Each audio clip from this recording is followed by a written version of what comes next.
এক ভাই প্রবাস থেকে প্রশ্ন করেছিলেন যে হুজুর, আমরা দীর্ঘদিন যাবৎ জীবিকা নির্বাহের কাজে দেশ ত্যাগ করে প্রবাসের জীবনে আছি।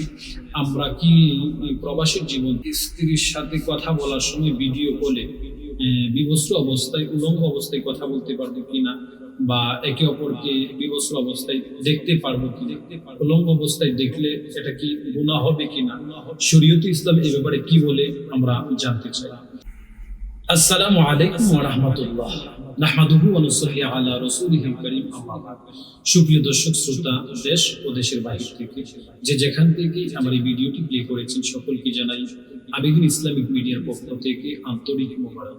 সুপ্রিয় দর্শক শ্রোতা, অত্যন্ত গুরুত্বপূর্ণ একটি সমসাময়িক মাসাইল নিয়ে উপস্থিত হয়েছি।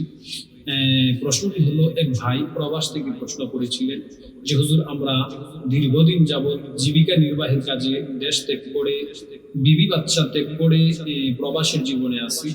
আমরা কি প্রবাসের জীবন থেকে, অর্থাৎ স্ত্রীর সাথে কথা বলার সময় ভিডিও কলে বিবস্ত্র অবস্থায় উলঙ্গ অবস্থায় কথা বলতে পারবো কিনা, বা একে অপরকে বিবস্ত্র অবস্থায় দেখতে পারবো কিনা, উলঙ্গ অবস্থায় দেখলে এটা কি গুনাহ হবে কিনা, শরীয়তে ইসলাম এই ব্যাপারে কি বলে আমরা জানতে চাই। তো সুপ্রিয় দর্শক শ্রোতা, আসুন আমরা এর সঠিক সমাধান ইসলাম থেকে জেনে নিই। ইসলাম কি বলে। সুপ্রিয় দর্শক শ্রোতা, প্রথমে বলে নিচ্ছি, এই পৃথিবীর জমিনে আল্লাহ তাআলা যত নিয়ামত বান্দাকে দান করেছেন, তার মধ্য থেকে সবচেয়ে প্রশান্তিময় এক নিয়ামতের নাম হলো একজন স্বামীর জন্য একজন দিনদার স্ত্রী। একজন স্ত্রীর জন্য পৃথিবীর সবচেয়ে বড় নিয়ামত হলো একজন নেককার স্বামী। তো সুপ্রিয় দর্শক শ্রোতা, প্রথমে আমি আবারও বলে নিচ্ছি, স্বামী স্ত্রী এটা অত্যন্ত একটি পবিত্র বাঁধন, যে বাঁধনের মাধ্যমে দুনিয়া থেকে আপনি পরকালের সন্ধান পেতে পারেন যদি প্রকৃত পক্ষে স্বামী স্ত্রী একে অপরকে দিনের প্রতি সহযোগী থাকে। তো আসলে কথা লম্বা করবো না, সংক্ষেপ করে বলতেছি। প্রথমেই বলে নিচ্ছি যে আপনি আপনার বৈধ স্ত্রীকে যখন যে জায়গায় ইচ্ছে আপনি আপনার মতো করে ভোগ করতে পারবেন। এখানে শরীয়তে ইসলামের কোনো নিষেধাজ্ঞা কিংবা বাধা বিঘ্নতা নেই। তবে হ্যাঁ, শরীয়তে ইসলামের নিষেধাজ্ঞা হচ্ছে 5টি সময় শরীয়তে ইসলাম বেঁধে দিয়েছেন, যে 5টি সময় স্ত্রী সহবাস থেকে দূরে থাকতে হয়। এর মধ্যে প্রথম নাম্বার হলো, যে সমস্ত মা বোনদের প্রতি মাসে সার্বিক পরিবর্তন ঘটে, অর্থাৎ ঋতুস্রাব কিংবা মাসিক পিরিয়ড হয়, সে সময় স্বামী স্ত্রী একে অপরের কাছ থেকে দূরে থাকা, সহবাস লিপ্ত না হওয়া। 2 নাম্বার ছিল নিফাস চলাকালীন অবস্থায়। নিফাস বলা হয় সন্তান প্রসবের পরে দীর্ঘ 40 দিন যাবৎ মা বোনদের রক্ত প্রবাহিত হয়, সেটাকে নিফাস বলা হয়। সে অবস্থায় স্বামী স্ত্রী সহবাস করা শরীয়ত ইসলাম নিষেধ করেছেন। 3 নাম্বার, রমাদান মাসে রোজা অবস্থায় স্ত্রী সহবাস করা নিষেধ করা হয়েছে। 4 নাম্বার, শরীয়ত ইসলামের নিষেধাজ্ঞার মধ্যে ছিল যে হজ উমরার এহরাম পরিধান অবস্থায় স্বামী স্ত্রী সহবাস করা নিষেধ করা হয়েছে।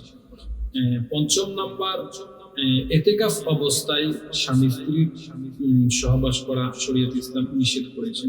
এই 5টি ছিল বৈধ স্ত্রীর সাথে সমসাময়িক নিষিদ্ধতা, যেটা আপনাকে মেনে চলা জরুরি একজন মুমিন মুসলমান হিসাবে।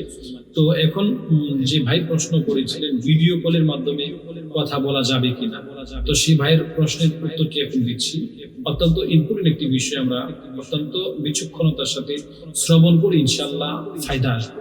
হ্যাঁ ভাই, আল্লাহ তাআলা আপনাকে নিয়ামত স্বরূপ আপনার বিবি দিয়েছেন, আপনি চাইলে ভিডিও করে দেখতে পারেন, দেখতে কোনো বাধা নেই, আপনি বিবস্ত্র অবস্থায় দেখতে পারেন। কিন্তু এখানে একটি বাধা, সে বাধাটি হলো, আপনি যখন প্রবাস থেকে মোবাইলের মাধ্যমে আপনার স্ত্রীকে উলঙ্গ অবস্থায় বিবস্ত্র অবস্থায় দেখবেন, আপনাকে বোঝা দরকার এখানে তৃতীয় একটা ব্যক্তি আপনার এই মোবাইল ফোনটি কিংবা ভিডিও কলটি মনিটরিং করতেছেন, অর্থাৎ পরিচালনা করতে। সে পরিচালনার ক্ষেত্রে আপনার এই বিবস্ত্র অবস্থায় উলঙ্গ অবস্থায় সেই ভিডিও ফুটেজ কিংবা ছবিগুলো তাদের কাছে সংরক্ষণ হতে পারে, থাকতে পারে, কিংবা তারা দেখতে পারে।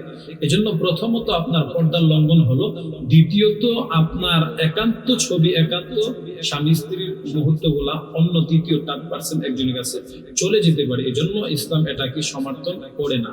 আপনি এমনিতে চাইলে যে কোনো প্রক্রিয়ায় দেখতে পারেন, এতে কোনো বাধা নাই। এরপরেও সতর্কতার জন্য শরীয়ত ইসলামের বিধান ফকিগণ বলে যে এরকম ভিডিও কলের মাধ্যমে একে অপরকে না দেখার চেষ্টা করাটাই ভালো। তো সুপ্রিয় দর্শক শ্রোতা, আশা করি যে সমস্ত ভাইরা এই প্রশ্নবিদ্ধ ছিলেন, আশা করি তাদের উত্তরটি পেয়ে গেছেন।